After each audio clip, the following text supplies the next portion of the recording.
Bonjour tout le monde, je suis très contente de vous revoir sur notre chaîne et aujourd'hui j'aimerais bien parler avec vous du sprint planning. Oui, c'est comme d'habitude, on parle de tout ce qui est aux alentours du Scrum, d'Agile et aujourd'hui j'aimerais bien consacrer cette vidéo au sprint planning et surtout comment on peut réussir ce planning, c'est-à-dire que délivrer toutes les user stories vers la fin du sprint.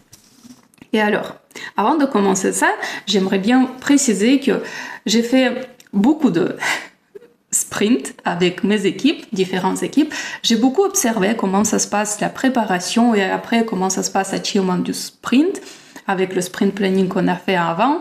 J'ai vu des situations quand on a failli beaucoup, j'ai vu des situations quand on a beaucoup réussi. C'est pour ça que ça m'a permis de comprendre quelles sont les clés de succès pour un sprint planning qu'on peut réussir de la meilleure façon.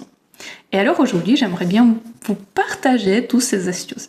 Mais premièrement, on va essayer de répondre sur 3 questions. La première question, ce sera quels sont les objectifs d'un sprint?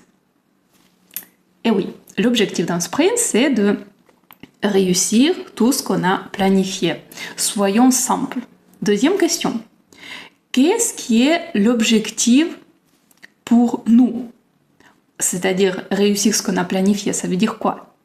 Et là, l'objectif pour nous, c'est délivrer tout ce qui était planifié pendant le sprint planning. Et la troisième question, mais comment on peut le faire? Et pour moi, ça, on peut le faire que ayant un plan. Maintenant, on va parler de ce plan, comment le faire et pourquoi ça va nous permettre de réussir le sprint. Alors, tout d'abord, il faut commencer par réaliser où on est à la départ, tout ce qu'on a au point de départ. Et commençons tout simplement par les choses banales. On a 3 rôles dans le Scrum Team, comme d'habitude. Dans notre cas, on a 3 rôles. Développeur, business analyst et testeur. On va dire Dev, TBA, Business Analyst et QA. On a 3 rôles. Autre chose, qu'est-ce qu'on a aussi? On a les capacités pour ces 3 rôles, mais plus précisément, on a les capacités par les membres de l'équipe. Oui, comme on a les membres de l'équipe qui ont les différents rôles, et après, tous ces membres de l'équipe, ils ont autre chose, comme par exemple les vacances, les jours quand ils ne sont pas là, les extra-activités, les maintenances à faire, les supports, etc. Toutes ces choses-là qu'on doit enlever de leur capacité et garder que la capacité de Scrum pour pouvoir construire notre sprint planning. Autre chose, on a des user stories et dans notre cas de situation, les user stories sont estimées avec des jours hommes. Ce n'est pas les story points, mais si quelqu'un de vous a des user stories qui sont estimés en story point, je voulais vous proposer de rester avec nous sur cette vidéo et peut-être vous pouvez voir aussi des astuces qui seront utiles pour vous aussi. Et alors, après, pour chacune des user stories, on a quoi? On a tous les 3 rôles qui sont impliqués. Très souvent. Et après, on a des différents process qui sont dans le Scrum comme on a besoin de prendre en compte si on veut réussir notre sprint planning pendant le sprint. Maintenant, le step numéro 1. Qu'est-ce qui contient ce step? Il contient que le product owner reçoit de la part de Scrum Master, dans notre cas, les capacités. Les capacités de l'équipe pour le sprint futur, c'est-à-dire les capacités par les rôles. Dev, TBA, QA. Ensuite, Product Owner, en prenant en compte ses capacités, construit une liste des user stories pour le sprint prochain. Et là, l'objectif, c'est de construire cette liste des user stories en prenant en compte les capacités de chacun rôle pour que ces rôles ne soient pas surchargés. Parce que sinon, et ça c'est le check numéro 1, si les rôles sont déjà surchargés depuis à la base, quand le product owner commence à préparer la liste des user stories pour le sprint planning, alors c'est la première signe qu'on ne va pas réussir ce sprint. Parce que certains user stories vont échouer tout simplement parce que certains rôles seront surcommittés. Ils vont être surchargés. Et là, c'est l'alerte numéro 1. Maintenant, prenons en compte la situation positive que le product owner a préparé la liste des user stories en basant sur les capacités de chacun rôle qui est correcte et il n'y a pas de rôle surchargé. Et maintenant, on va aller sur la step numéro 2 et qu'est-ce qu'il y a dedans? Et il y a dedans la collaboration entre le product owner et le Scrum Master. Pourquoi? Parce que le Scrum Master, c'est quelqu'un qui connaît très bien son équipe.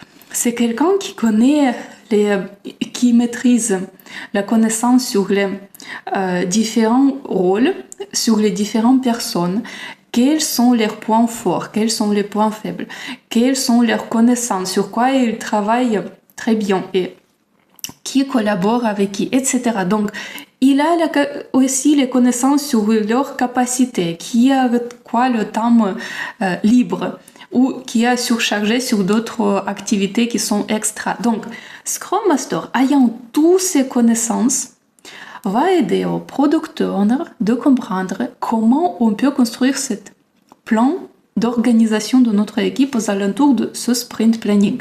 Cet exercice peut être fait d'abord entre le product owner et le Scrum Master pour splitter des user stories par les team members.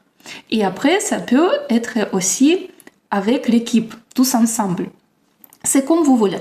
Et du coup, l'objectif c'est quoi? L'objectif c'est de splitter toutes les user stories par les team members en basant par les membres de l'équipe, en basant sur leurs capacités et en prenant en compte la sizing de tous ces user stories de chacun des rôles. Et donc, à la fin, quand on va avoir cette image globale où il y a toutes les user stories qui sont splittées par tous les team members, on peut voir qui peut être surchargé ou si tout va bien. Et l'objectif, c'est à la fin de cette split d'avoir tous les gens dans notre équipe qui ont leur capacité égale à estimation de user story. Ne pas avoir les gens qui sont surchargés.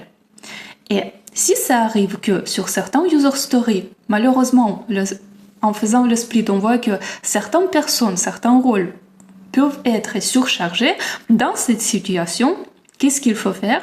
C'est juste ne pas committer cette user story en tant que comité, il faut juste prendre cette user story comme bonus parce que dès le début, on sait qu'elle va être spillover parce que quelqu'un, soit dev, soit TBA, soit QA, n'a pas assez de capacité pour la terminer. Et donc voilà, ce n'est pas qu'on jette cette user story de notre plan, non, on la prend, mais en tant que bonus.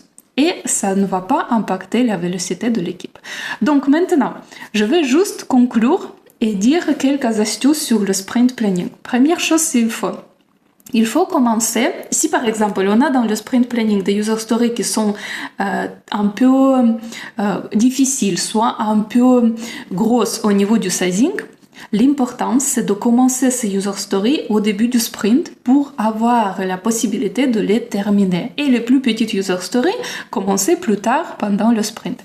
Deuxième astuce, c'est avoir un peu de buffer, soit un peu de capacité disponible par les membres de l'équipe pour que chacun de eux puisse avoir quelques jours dispo, c'est-à-dire que si leur user story va prendre plus du temps que c'était sizé, il a ce temps pour la terminer. Parce que si on prend exactement pour chacune personne, la capacité égale user story, le sizing de la user story, ça peut faire le risque que si le user story devient plus compliqué que c'était vu au début, alors cette personne ne sera pas capable de la terminer. Et si on a un petit le temps disponible, dans ce cas-là, on peut avoir la chance que ce sera terminé. La troisième chose, c'est qu'il faut toujours planifier un peu moins de user story en regardant la capacité de l'équipe. Pourquoi? Parce qu'on ne sait jamais quelles choses imprévues peuvent se passer pendant le sprint. Et si on a ce temps réservé pour les choses imprévues, dans ce cas-là, le sprint ne sera pas impacté. Et donc, on va pouvoir délivrer tout ce qu'il faut.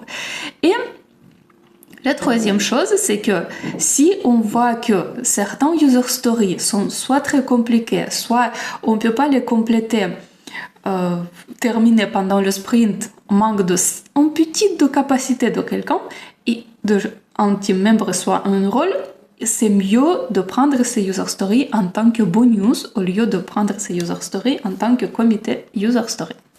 Et donc, maintenant, le check numéro 2, ce qui se passe après le step numéro 2, on va réussir le sprint si le split des user stories correspond aux capacités de chacun membre de l'équipe et de sizing de ces user stories rôle par rôle. Sinon, on va failer. Certains user stories vont rester en spillover. Mais si on a ce split déjà correct, dans ce cas-là, c'est-à-dire que nous, on a la chance de pouvoir réussir ce sprint. Voilà les astuces. J'espère que vous pouvez les essayer, tester, avoir les sprints réussis avec toutes les user stories terminées. Merci beaucoup pour votre attention et on se voit plus tard.